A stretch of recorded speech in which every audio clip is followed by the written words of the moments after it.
Սիրելի հայրենակիցներ, ինչպես գիտեք, Բարձրագույն դատական խորհուրդը հայտարարություն է տարածել և անդրադարձել է նաև ինձ։ Ցանկանայի այդ հայտարարությանը արձագանքել։ Նախ ուզում եմ անդրադառնալ Բարձրագույն դատական խորհրդի լիազորություններին։ Սահմանադրության և դատական օրենսգրքի համաձայն Բարձրագույն դատական խորհուրդը ունի հստակ լիազորություններ։ Եվ ես չեմ նկատել այնպիսի լիազորություն, որ Բարձրագույն դատական խորհուրդը իր կոլեգիալ կազմով պատասխանի կամ արձագանքի փաստաբանի հայտարարություններին կամ փաստաբանների հայտարարություններին։ Ավելին, Բարձրագույն դատական խորհրդի անունից նման բան ասելու համար, ուրեմն մենք պետք է արդեն ըստ աշխատակարգի արձանագրենք խորհրդի կոլեգիալ կազմով նիստ և նիստի արդյունքում ընդունված որոշում։ Մենք դատական իշխանության պաշտոնական կայքում չենք հայտնաբերել ոչ նման նիստի մասին հիշատակում, ոչ նման որոշման մասին հիշատակում։ Սա առաջին։ Երկրորդ, Բարձրագույն դատական խորհուրդը հետաքրքիր ձևակերպումներ է տվել իր հայտարարության մեջ։ Ես ուզում եմ մեկ հատվածին անդրադառնալ։ Նշել է, մեջբերում եմ. հատկանշական է, որ այդ փաստաբաններն իրենց ապահովագրելու նպատակով երբեմն օգտագործում են իմ կարծիքով, թվում է, ես գտնում եմ անվտանգության բարձիկ հանդիսացող ձևակերպումներ։ Շատ հետաքրքիր մոտեցում է։ Այսինքն, երբ փաստաբանը չի նշում փաստ, այլ նշում է, որ դա իր կարծիքն է, հստակ տարբերություն դնելով փաստի և կարծիքի միջև, կամ իր գնահատողական դատողության միջև, Բարձրագույն դատական խորհուրդը այստեղ բացասական բան է տեսնում։ Ասում է, սա անվտանգության բարձիկ է։ Ինձ համար գոնե այս հայտարարությունը հետևյալ իմաստ ունի։ Խոսքը Բարձրագույն դատական խորհրդի հայտարարության մասն է, որ ցանկանում էինք մի բան գտնել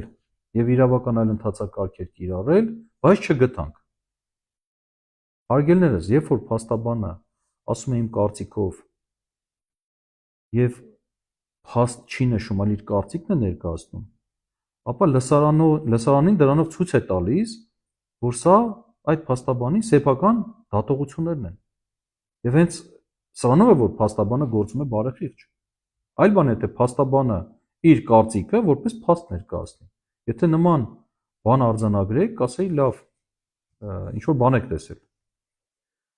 Ինչ վերաբերում է իմ կողմից հրապարակված հայտարարությանը, ապա պետք է նշեմ, որ առաջին, այդ տեքստում առկա չէ որևէ վիրավորանք կամ զրպարտություն։ Սա մեկ։ Երկրորդ, այդ տեքստը ամբողջությամբ պնդում եմ նաև հիմա։ Եվ երրորդ, տեքստում առկա է միայն քննադատության էլեմենտներ։ Հիմա, տեքստում օգտագործած մի արտահայտության մասին կուզենայի խոսել, հետևյալն է, այդ արտահայտությունը մեջբերում եմ, դատավորների այս գործողությունները հոգևոր դաշտում հավասար են սրբապղծության։ Ուրեմն, այս արտահայտությունը նույնպես հիմա էլ պնդում եմ։ Եվ այս արտահայտությանը նախորդել են հետևյալ նախադասությունները, որը նույնպես ուզում եմ մեջբերել, որպեսզի ընդհանուր իմաստը պատկերացնենք։ Իրենց վերագրում են այնպիսի լիազորություններ, որոնք ունի միայն օծված և հոգևոր իշխանություն ունեցող ամենայն հայոց կաթողիկոսը։ Այս դատավորների գործողությունների արդյունքում պատկերացնում եք հոգևոր կարգավիճակ չունեցող Ստեփան Ասատրյանն ու Արամայիս Թախմազյանը որքան ծեսեր են կատարելու և որքան մարդկանց են մեղքի տակ գցելու։ Այ սրանից հետո է այն արտահայտությունը ասվել, որ դատավորների այս գործողությունները հոգևոր դաշտում հավասար են սրբապղծության։ Նախ չեմ նշել, որ դատավորները սրբապիղծ են, նման վիրավորական արտահայտություն չեմ արել, ես նշել եմ, որ նրանց գործողությունները հոգևոր դաշտում հավասար են սրբապղծության։ Հիմա հիմնավորեմ, թե ինչու եմ այդ պնդումը, այդ կարծիքը կատարել, ներկայացրել։ Պատկերացրեք, դատավորը ներխուժել է կրոնական տարածք և աշխարհիկ անձին օժտել է հոգևոր իշխանությամբ։ Այդ աշխարհիկ անձը առնչվել է սրբությունների հետ։ Այդ աշխարհիկ անձը կրոնական ծեսեր է կատարելու, երեխաներ է մկրտելու, ամուսնական խորհուրդներն է կատարելու։ Հիմա այս ամեն ինչը հոգևոր իմաստով համարվում է սրբապղծություն, որովհետև աշխարհիկ մարդը նույնիսկ իրավունք չունի Միրոնին դիպչել։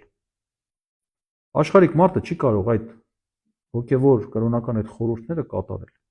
Եվ եթե կատարի, դա կհամարվի սրբապղծություն։ Հիմա այս պայմաններում դուք պատկերացեք, եթե դա համարվում է սրբապղծություն, արդյոք այն դատավորը, որը այս իրավիճակի մեջ է գցում եւ այդ աշխարհիկ նախկին հոգևորականներին եւ այն մարդկանց, ովքեր առնչվելու են այդ անձանց հետ, արդյոք այդ գործողությունները չի հավասարեցվելու սրբապղծության։ Իմ կարծիքով հավասարեցվելու է հոգևոր դաշտում։ Գիտեք ինչ, սա լրիվ նմանվում է հին ժամանակներին, երբ երկրի թագավորը ստիպում էր քրիստոնյաներին երկրպագեն ուրքերին։ Հիմա էլ պատկերացրեք, աշխարհիկ դատավորը իր որոշմամբ ստիպում է եկեղեցական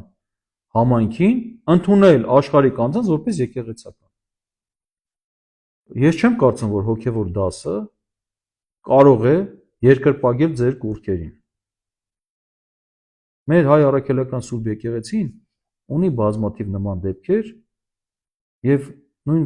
Սուրբ Գրիգոր Լուսավորչի հենց դեպքն էլ ձեզ օրինակ, ում նաեւ նահատակության գնով համառության արդյունքում մենք որպես պետական կրոն ունեցանք քրիստոնեությունը։ Եվ այս առումով այս դատավորների գործողությունները բերել են